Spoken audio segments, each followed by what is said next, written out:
What's going on, everybody? Welcome to the show. Today, we are going to talk about Teenage Mutant Ninja Turtles going ugly, Secret Wars possibly delayed, Star Wars, and so much more. So sit back, relax, and enjoy Bridging the Geekdoms.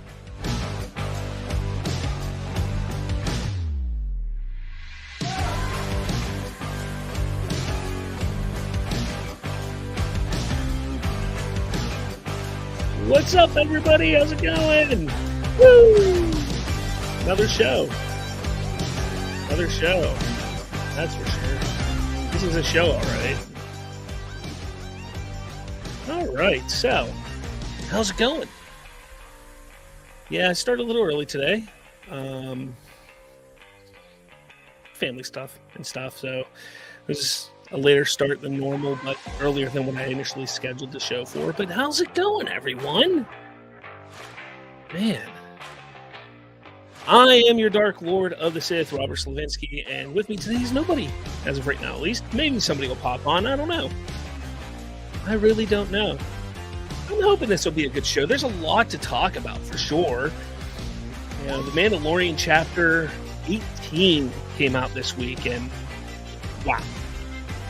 That was a damn good episode. I know a lot of people are acting like The Mandalorian just isn't being talked enough online right now, and I am just sick and tired of this whole thought process that if it's not being talked about online, then it's not anything important or anything good. Like that to me, studios don't care. They really don't care about what people are saying online. They just don't. And The Mandalorian. Let's get into this here, because here's a good bit to cover, especially with Star Wars this week. But The Mandalorian Chapter 18 is easily one of the top 3 episodes of The Mandalorian. I mean, so much happens in this episode, and I think that's what I love so much, is just how fast-paced this episode is, and not just how fast-paced it is, but you're getting good story. There's a lot going on here, and it's building.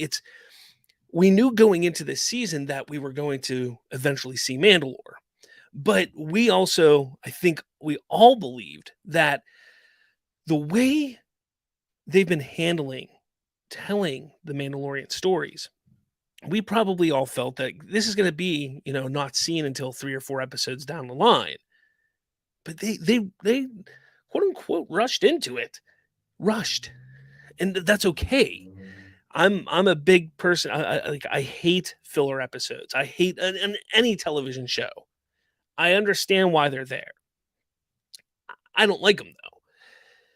And the fact that we've gotten so much in so little time with this new season of The Mandalorian, I think is phenomenal. Now, I think that we're probably going to get a filler episode within the next 2 episodes here, but I'm hearing that the next one, Chapter 19, is actually going to be like a 55-minute long episode, which is pretty exciting. Again, I love seeing Mandalore in live action. We've only ever seen it in animation. We saw it in the Clone Wars, and then we saw a bit of it in Rebels. And each time that we've seen it, it's been quite different. I mean, it was flourishing. It was a very populous planet in the Clone Wars. You get to Rebels, it's a dying planet because of what the Empire has done to it. And now we see, after it's been glassed, it's been totally destroyed, and what it looks like now. And I think what's most exciting is we're getting to different planets finally. We're getting away from Tatooine. That's something that so many people have we're sick of Tatooine, we're sick of Coruscant, we're sick of this stuff. And we're going to a planet like Mandalore. I'm so curious to see what they're going to do in the future with it, because I think that they can do a really cool story with Mandalore moving forward.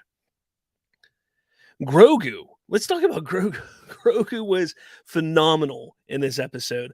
I loved just the way that he is growing as a character, and that this episode was very big with character development, which is great. Again, it's not every day that you get these.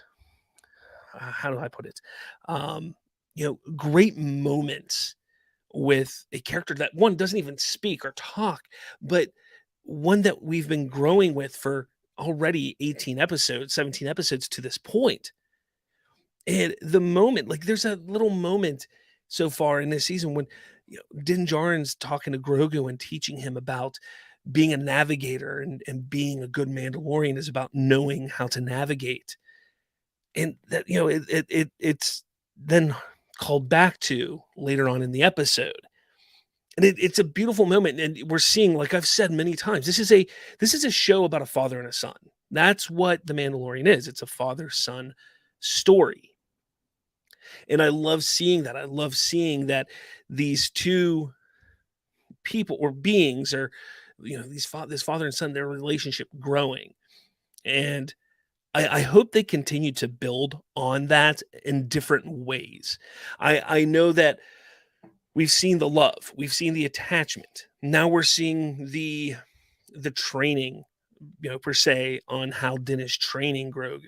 But I also want to see him be a father figure and disciplining him, or just teaching him right from wrong, because I think that's important as well. So I do hope we see other ways of the development between those two together. The what is it, R5 unit, R4, R5 unit? Look, while I disagree with the way that they're doing this whole droid thing with Din Djarin, because remember, his whole thing is he's afraid of droids. He doesn't like droids because of what happened in the Clone Wars. But then he trusts IG-88. He's looking for a piece, a part for IG-88, but then turns around and just grabs a R5 unit just willy-nilly. Like, that's a little weird. And I know they're building something, building up to something with IG, not 8811, IG-11, and they're going to do something with IG-11, I'm sure. It's a little disappointing because I think that he had a good death, and they should have kept his death as it is in season 1. But, toys and merchandise and promoting and marketing, all that's what's going into bringing him back, I'm sure.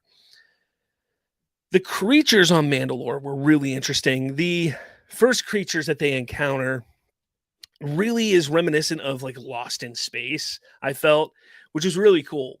I like that because again, they're honoring all of these sci-fi stories and projects that came over the last how many decades. And I really love that Star Wars has done that in so many different ways over the last 40 plus years. That other creature, though, the one that actually captures Din, there's a lot of people online that are like, "Oh, it's terrible. It was ugly." That thing was awesome looking. It was awesome looking. And the one thing I really liked about it is they kept showing you the eye.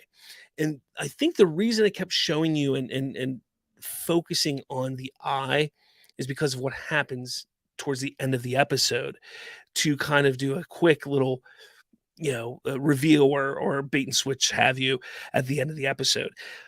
But that like it was terrifying.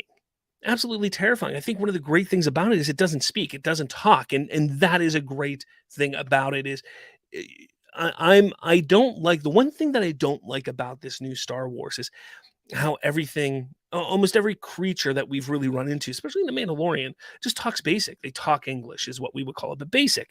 They're not speaking the different languages like we saw George Lucas, make in the original trilogy and the prequel trilogy. So that's part of my issue. So it was great that this creature didn't talk, and I think that just heightened the horror aspect around it, which was great. And Bo-Katan, damn, she is awesome. She really is. She is an amazing character, and I love that Bo-Katan has been brought into live action in this way because she is a damn good character. And I will say I'm a bit perplexed because she was very reluctant to even join or help Din Djarin in the previous episode. And Grogu comes to like, hey, I need your help type of thing. And she's just, boom, let's go. And I guess, jumping into action, that's what she does. That's who she is. She's a warrior.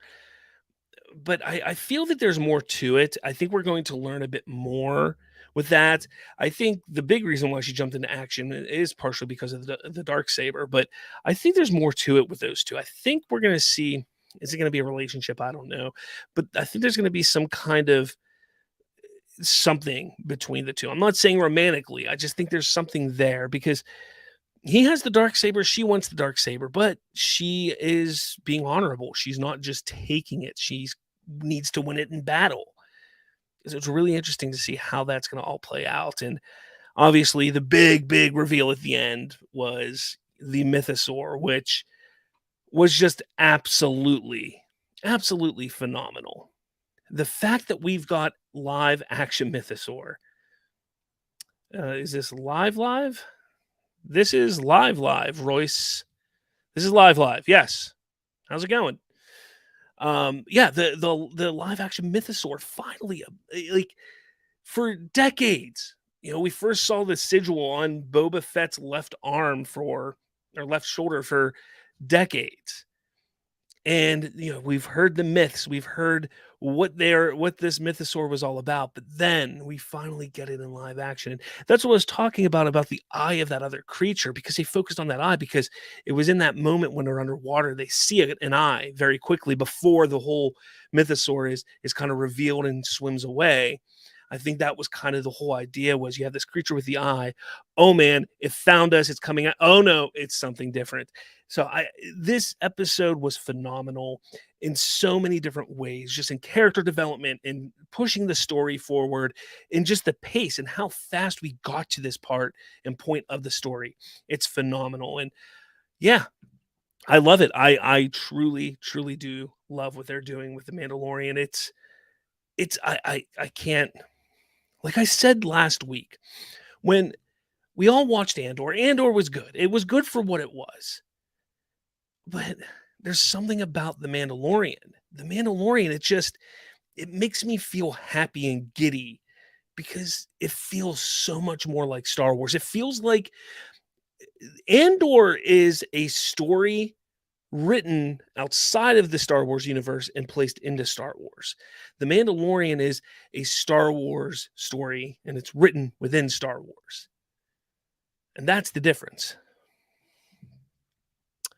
What's up, Royce? Good, going good, bub. Just checking out podcasts. Are you here?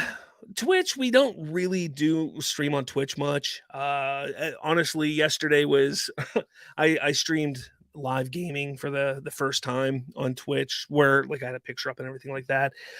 Just trying something new, going up on Twitch. We've been podcasting. This podcast is like 6-7 years old at this point. So yeah, I mean, the video aspect isn't as old as that. We were doing just audio for a while, but yeah, I mean, relatively new to Twitch. So thanks for stopping by, man. Hopefully you stick around. Hopefully you follow me on Twitch and everything like that. If you are somebody that uses YouTube, you can find us over there, subscribe to us there as well. Or if you just listen to podcasts, you can find us on podcatching apps. Yeah, again, everyone, let me know your thoughts on the latest episode of The Mandalorian. It was fantastic. I loved it. This is what Star Wars is supposed to be, in my opinion. So I hope that they keep going in this direction. But we're going to stay on the Star Wars topics here because there's been a few things that have come out over the last few days. Number one I want to talk about is, where's that here? This one here. Kevin Feige's Star Wars film project has been shelved, and this is coming from Variety. Now, this is something that's really interesting to me because this was something that was kind of alluded to, announced a number of years ago. And we know that Kevin Feige, he's a busy man over and doing Marvel stuff, and he was developing it and working on it. And there was a lot of rumor that he was going to possibly get like Chloe Zhao in to direct it, or Chloe Zhao. So the person who directed Eternals, I can't think right now, but there was a lot going on behind that. But then with that news also, we got this. Patty Jenkins' Rogue Squadron, her Star Wars film has been shelved, and that was also coming from Variety. And again, that's another one that there was an announcement, there was development, there was so much plan behind it. But here's the thing, Star Wars, Lucasfilm, we've been saying this for a number of years now. They need to chill. They need to stop announcing these projects before they are fully going, like greenlit in production. How many projects now have been shelved or canceled under Lucasfilm, Star Wars wise, since 2012? How many should have been? How many should have been delayed? I know that we always want to go back to Kathy Kennedy and is she a good fit for that role running Lucasfilm, blah blah blah, what have you. But I don't know. I really don't know. There's something. There's something going on there that just doesn't sit right with me. And maybe I'm wrong. Maybe it has nothing to do with Kathy Kennedy, but they just don't know how to handle the property and market the property. For as much people as much as people want to criticize George Lucas on how he created the prequels, we gotta he knows how to market. He knows how to market his product, his Star Wars. He knew how to market it. Current Lucasfilm has no idea what they're doing when it comes to marketing. Not one bit. With that, nope, not that. With that, Jon Favreau says Lucasfilm is working on stories set after the sequel trilogy. So this is an interesting thing. We know that Star Wars Celebration is coming up just in about a month now, and we know that there's going to be some announcements, a new movie, some trailers for Ahsoka, Skeleton Crew, a whole bunch of stuff. We're going to get a good bit of stuff that's already in development, that's being filmed or has been filmed in some form or fashion. But Jon Favreau, who is obviously a big part of The Mandalorian, he goes, there's definitely a conversation that's going on. And then also what happens after the sequel trilogy, because the sequel trilogy only takes place over the course of a few years. And it's a big thing on the screen, and it's very eventful. But it is a relatively brief moment in history over the course of the thousands of years that Star Wars takes place. And so what happens after it is interesting too. And I know that there's some discussion, exploration going on about what happens after it. Okay. Interesting. Because if you ask me, look, I've said this multiple times. I'm not a huge fan of the sequels. Actually, there's going to be a video up next week where I talk about The Last Jedi and how really it was The Last Jedi that ruined the sequels. But we're not going to discuss that here. But I've often said that doing stories set after the sequels can retroactively fix the sequels a bit. And that's what I kind of want to see. Look, I'm not a big fan of the Rey character. I love Finn. I wish, they did my boy so dirty in those sequels. Poe was an interesting character. He was a good character. I liked him. I would like to see one or more of those characters explored further and developed better. So I'm all for it. If they want to create more stories after the sequel trilogy and connect it to those characters, I'm all for it. I'm also for the idea of not connecting it to that character. But let's not forget that the Rogue Squadron movie that was in development but has now been shelved that Patty Jenkins was going to be doing, that also was set after the sequel trilogy. So it'll be interesting. It's definitely some weird things going on right now when it comes to Star Wars. There was even this here. Let me see if I can pull it up real quick, because this I thought was really interesting. The CEO of Disney admits that the studio is being very careful about how to develop future Star Wars movies. And let me see if I can pull up the quote here.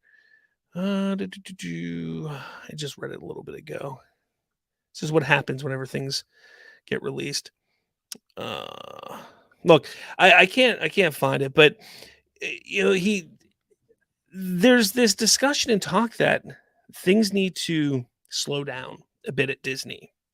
And Bob Iger even talks about Marvel and how with Marvel, when it comes to Marvel films, not every character needs to have 3 or 4 movies.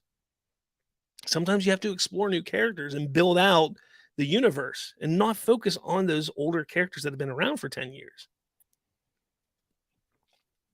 which I guess I agree with to a point, definitely to a point. But yeah, I mean, let me know your thoughts on Star Wars. It's an interesting time. It definitely is an interesting time for Star Wars. There's a lot going on. I'm hoping for the best. I think that we're going to see some great things over the next few years with Star Wars. I think that they're getting the wokeness out of it completely. I think that they're noticing, just like all of Hollywood is starting to notice, that you go woke, you go broke, or you're not going to be as successful as you would if you just stick to the status quo, stick to what has worked. Forcing in these political ideals and these different agendas of wokeness, that doesn't work. You then divide the fandom. You divide the fandom then, and you don't want to do that. And whether you're somebody who believes in those ideals or not, you need to sit back and agree and see and admit that, yeah, it does divide the fandom. Whether right or wrong, it does divide the fandom. All right. Now this story. All right. So I'm a huge Teenage Mutant Ninja Turtle fan. I mean, I grew up in the 90s with that early 90s Teenage Mutant Ninja Turtles cartoon. I collected the toys, lots and lots of Ninja Turtle toys. I played the video games. I did it all, the arcade game, everything. I was a huge Ninja Turtles fan growing up. And over the years, I've followed it a good bit, not to a T, but I've followed it when a new cartoon would come out, new animated show would come out. I would check it out. I would see what it was all about. And there's been some good ones and there's been some bad ones over the years. There was one in like the mid 2000s of TMNT that was really good, and I loved it because it referenced and had Easter eggs from that early 90s show in it, which I always loved. And then you had that one a few years back that was just terrible. The movies weren't great that came out with Megan Fox. They weren't great. They weren't terrible, but they weren't great. Well, now there's a new movie, but it's animated. It's coming out called TMNT Mutant Mayhem. And would it be a Hollywood film if there wasn't controversy? Look, like I said just 2 minutes ago, when it comes to Hollywood, most of Hollywood is starting to recognize and realize that when you start character, whether it's race swapping or LGBT, pandering, whatever it is, the woke side, there's always controversy, positive or negative in one way or another. There always is. And the Ninja Turtles couldn't escape it. They just couldn't escape it. Of course not. And it's kind of a shame because I think that had they done a decent job with the animation, the art style for the film. I'm not going to play the trailer here. Go check out the trailer. It's up everywhere on on the internets. But first off, they're trying to copy in a way into the Spider-Verse. It looks like the frame rates are lower to make it more comic booky, and the art's just kind of it's not very good. But the thing that caught everybody's eye, excuse me, is April O'Neil. April O'Neil. So on the left side of this picture is what we see in the trailer for Mutant Mayhem. This is the new April O'Neil. A black, overweight teenager, maybe? Is she a teenager? Wearing Converses, ripped jeans, and her iconic yellow jacket. Now, I know a lot of people are trying to pull the race card with this. They're trying to say that there's an issue when it comes to race swapping. This isn't the first black April O'Neil that we've had. We've had other black April O'Neils in the past. I think the latest cartoon that came out was a black April O'Neil, and that's not even my problem, and it really isn't my problem at all. Like I think the biggest issue is just why did they hmm, how can I say this? There's a certain look when it comes to the current generations, especially when it comes to political sides. That yes, there are. There's certain looks. This is very much a liberal looking character. I mean, that it is overweight, unhealthy looking, the glasses, the hair, just the way that she presents herself. And yes, you can catch that all in one glimpse. And it's very much a look of today's liberal. And I think that's where the controversy is coming from. I do. April O'Neil was once a conservatively attractive character. But this is not an attractive looking character. I mean, that's how she was built. I think even in the early comics, she was a black woman, but still attractive, still very attractive. But besides the terrible art, they chose to go with a fat person. And that's the controversy right now. That's the controversy. I don't like the look of it. I don't like the art style. I don't even know if I'm going to watch the movie because the art style I think is just horrendous. The voice cast isn't great either. None of it fits. This here, Melanie Mack, she posts a picture here of what they could have gone with on the right side here. Thin, young, black woman wearing the famous yellow top. That would have been much better looking than what we're getting. But again, they truly went with this idea of, well, we got to pander to the left. We got to pander to that style. And it is very subliminal. It's a way of converting young children into those thoughts, into those ideals, into becoming and moving into that political ideal. Controversy or conspiracy theory, what have you. Yeah, I mean, it is what it is. It's annoying. It truly is annoying. I wish that they would go a different route with it, but this is what they did. And that's where the controversy is coming from. I don't know. First off, what did you think of the trailer for TMNT Mutant Mayhem, or Mayhem Mutant, or Mutant Mayhem is what it is? And what do you think of the April O'Neil look? I think it looks terrible. I think the whole art style of the film looks terrible. I think the voice cast is terrible. The idea of making April O'Neil a liberal looking character is not smart. And they're going to learn that. I think they're going to learn that. I think this film is going to bomb. I don't think it's going to do very well. It doesn't have the same pizzazz that Into the Spider-Verse had. And the voice cast isn't great. I think it's going to bomb. I do. Maybe I'm wrong. I don't think I am here, though. I don't think I am. All right. Next up, and yeah, I mean, I'm kind of just moving through everything here. So this show may be a little shorter than normal. Typically, our show goes about an hour. I'm not sure it's going to go that long this day. Man, I need to take a drink. My throat. I got sick this past weekend. I went to DuBois SuperCon, which was awesome. I loved it. It was great.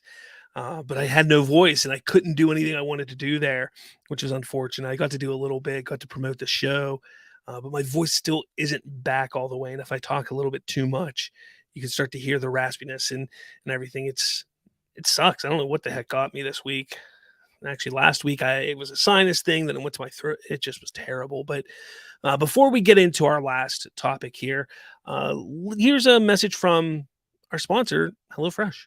What's going on, everybody? Are you looking for an easy way to eat well and save money in 2023? I tell you what, you should cut back on expensive takeout and delivery and get started with HelloFresh. You'll love how fast, easy, and affordable it is to whip up a restaurant-quality meal right in your own kitchen.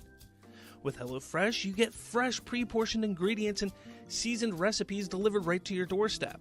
So count on HelloFresh to make home cooking easy, fun, and affordable.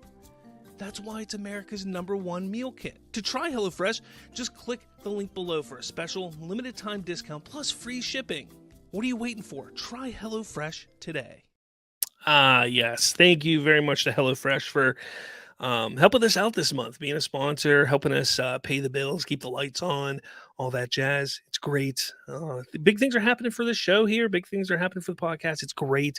We got a lot of other things coming up. With that, if you want to continue supporting the show, go check out our merch store. Link is down in the description of the show. We got shirts, bottles, stickers, all that fun. Be great if you would just grab a shirt, support us a little bit. Because, yeah, I mean, we're trying to do some more things. As I mentioned earlier, I started streaming Halo on the channel on Twitch.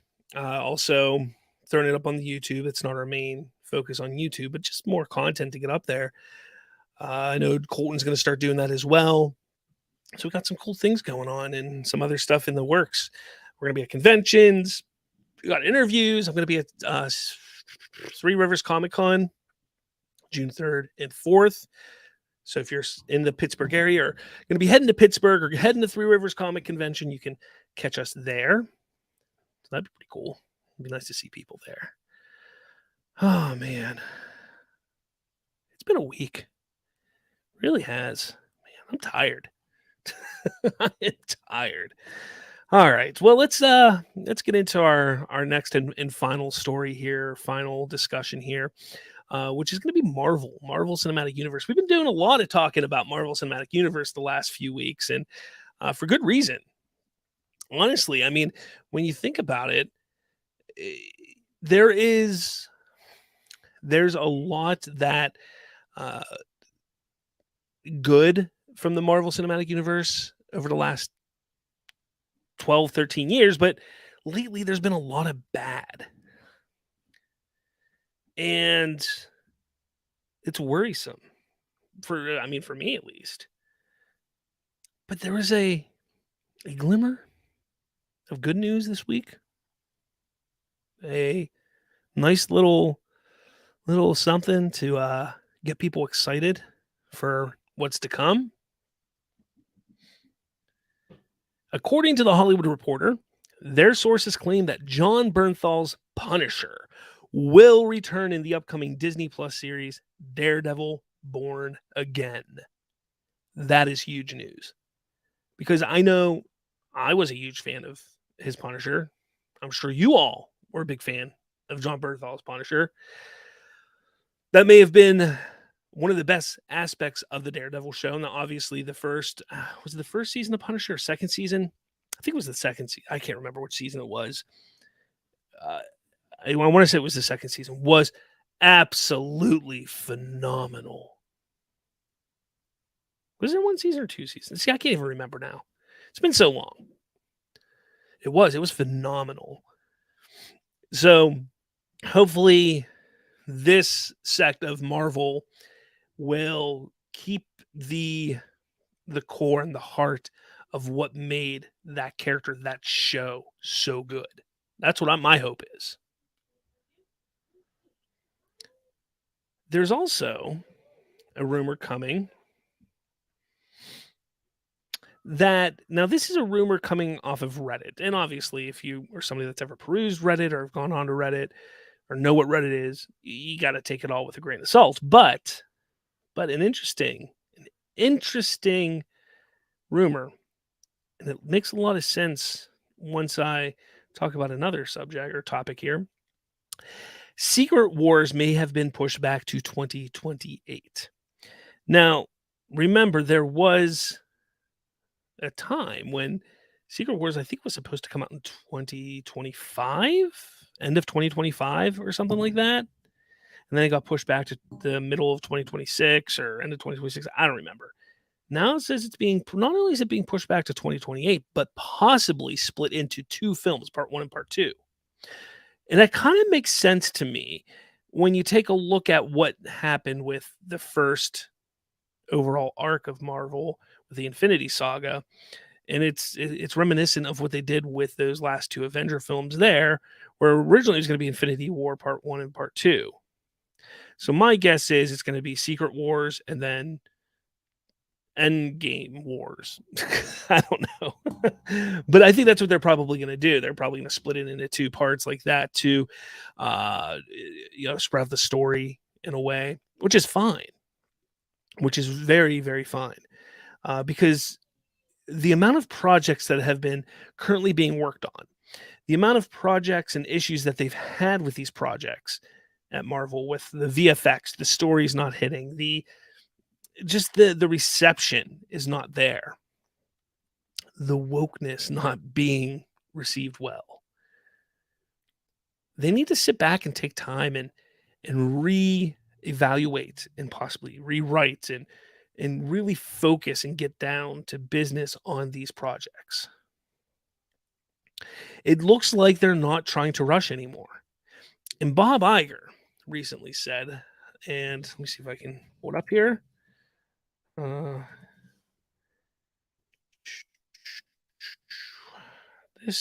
Oops. Of course.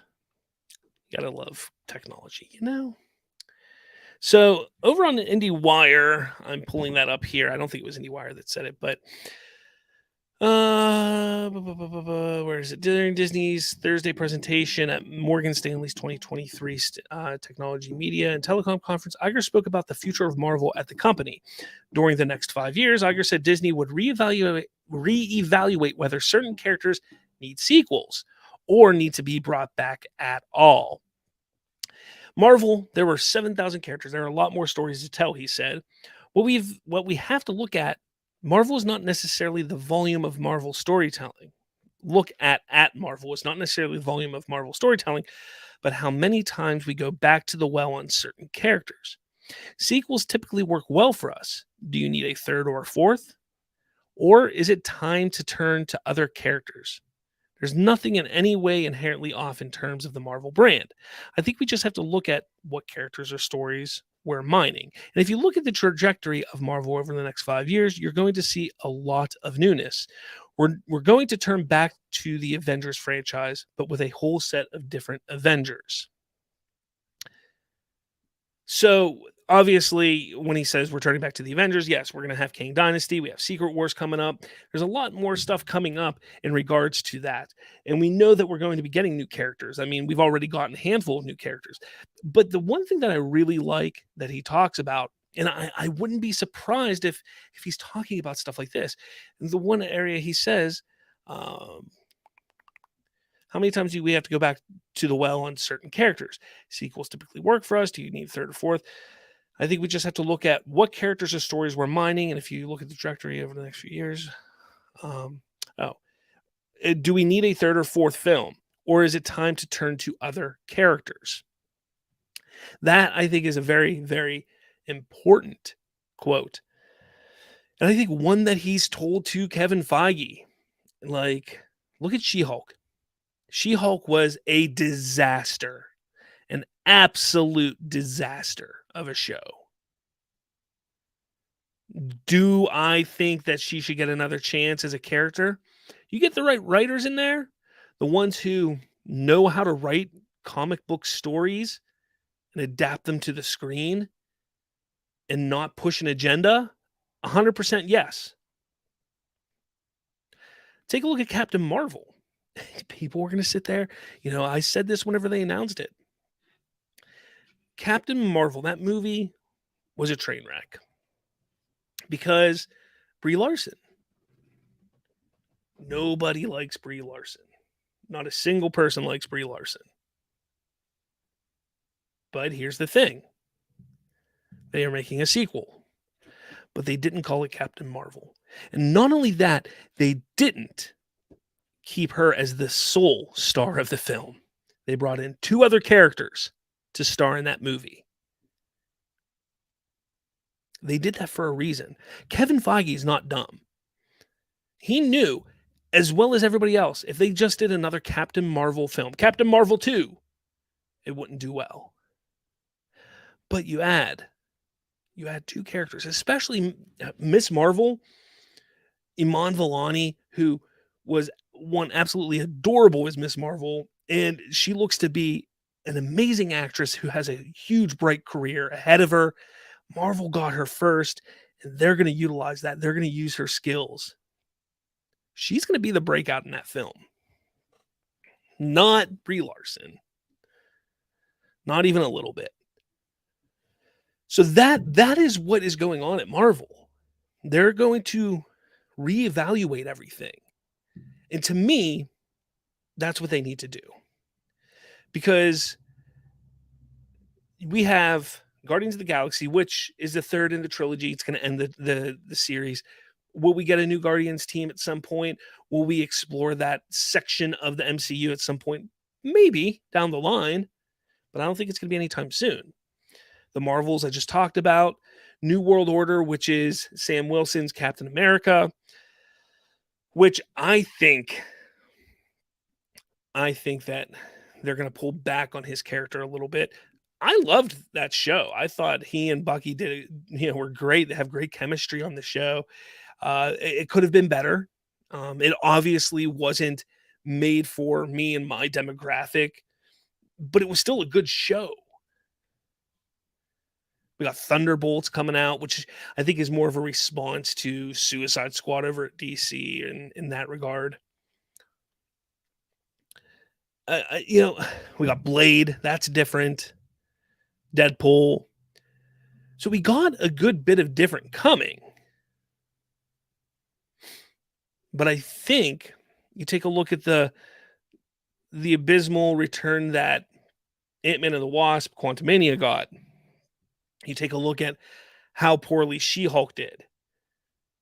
How divisive Moon Knight was in reception. Bob Iger's right. They need to reevaluate. And I think that they had an opportunity. They really, really had an opportunity to put everything on hold for a year or two after Endgame. I think that they should have done that. The pandemic kind of forced them to do that a little bit. But the problem with that is it hurt their production on the few things that they were working on. And once things started ramping up, they had to play catch up. And that's the issue that we see with them right now. And it's unfortunate.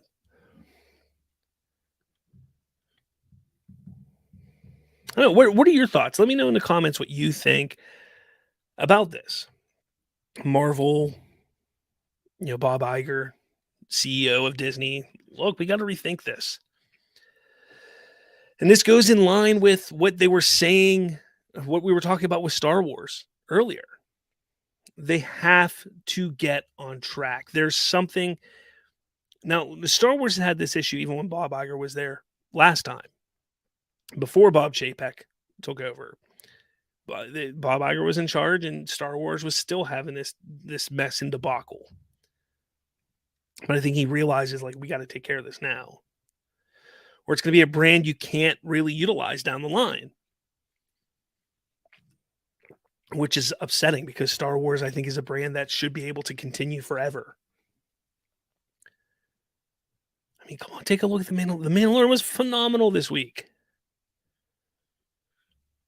I just want to see Marvel succeed.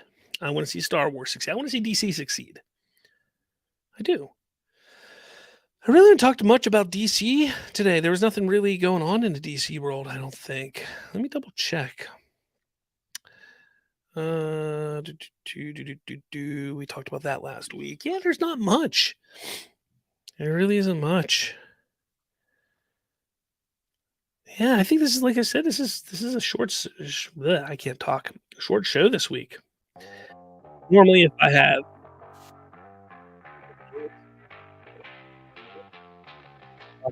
would have been better for me to do it Thursday, though.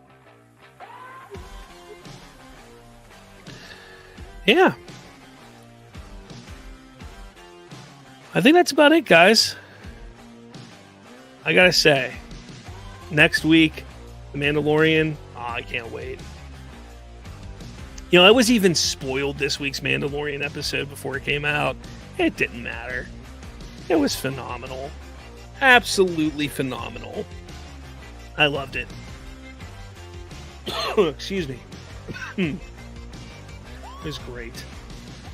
All right, guys. Well, thank you so much for watching. You can scan that QR code right there. It'll take you to our link tree. That'll get you to our Twitch, our social medias, our emails.